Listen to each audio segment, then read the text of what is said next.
बातमी आहे सुधाकर बडगुजर यांच्या संदर्भात एसीबीने विचारलेल्या प्रश्नांची उत्तरं दिली। आणखी काही प्रश्नांची उत्तरं देण्यासाठी वेळ मागितलेला आहे।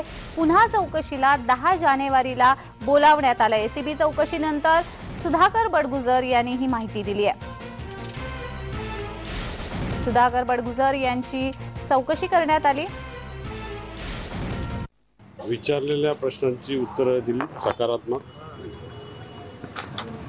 काही एव्हिडन्स त्यांना दिलेत, कोर्ट ऑर्डरची कॉपी दिली, त्याचा अभ्यास ते करतायत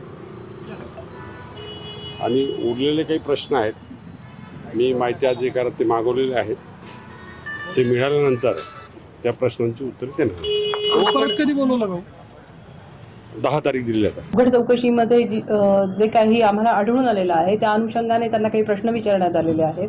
काही प्रश्नांची उत्तरं ते देऊ शकलेले नाही आहेत, काहींची दिलेली आहेत आणि पुढे त्यांना त्या प्रश्नांची उत्तरं देण्यासाठी किंवा त्या क्लॅरिफिकेशनसाठी अजून त्यांना डॉक्युमेंटची आवश्यकता असल्याचं ते सांगत आहेत आणि परत काही कोर्टातून किंवा इतर ऑर्गनायझेशन्समधून ते डॉक्युमेंट्स घेण्यासाठी त्यांनी थोडी मुदत मागितलेली आहे, जी आम्ही त्यांना देत आहोत। पण काही प्रश्नांची उत्तरं ते देऊ शकलेले नाही आहेत, त्यावरही मग परत त्या अनुषंगाने तपास चालू आहे।